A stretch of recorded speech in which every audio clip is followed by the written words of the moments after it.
La gestion des couleurs, c'est la partie la plus importante dans l'étalonnage et je vais te montrer une astuce qui va te permettre de, soit si t'es débutant, de faire un étalonnage qui est correct, si t'es avancé, bah en fait de trouver une autre solution que le DaVinci Watt Gamut parce que la plupart en fait des étalonneurs te conseillent et préconisent en fait le DaVinci Watt Gamut, mais le DaVinci Watt Gamut a quand même ses lacunes. Là, c'est vraiment une astuce qui est en fait normée dans l'industrie du cinéma, qui va te permettre en fait de faire d'étalonner comme au cinéma, j'ai envie de dire.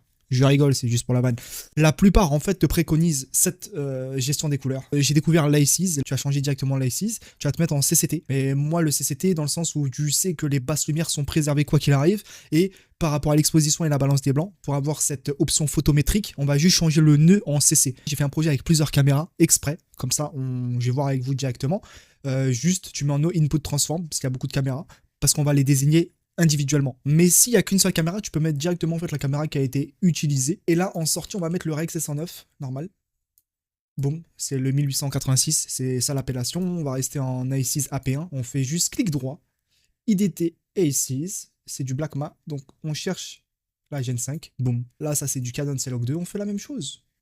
C-Log 2, boum. Là, ça c'est du Panasonic VeriCam, boum. L'euro, grâce aux métadonnées, t'as rien à faire en fait. Donc là, il y a le contraste qui est à 0,414 parce que c'est le pivot de l'A6. Donc on va mettre un peu de contraste. On va juste rehausser avec le pavé numérique la méthode de Mathieu en A6CC. Donc on va changer aussi la balance des blancs. Donc là, c'est de façon photométrique. Donc c'est ça qui est cool avec cette méthode. La saturation, on va la mettre directement avec le Color Slice. Voilà. Et voilà, en deux clics, on a étalonné. On a fait une correction colorimétrique. Je comprends pas comment en France, il n'y a personne qui en parle à part Mathieu et Joe Work aux États-Unis. Donc voilà, boum. Donc voilà, hein, un petit look vraiment sympa. Hein.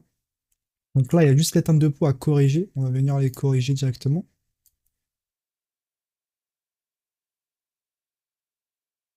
On va juste baisser la saturation.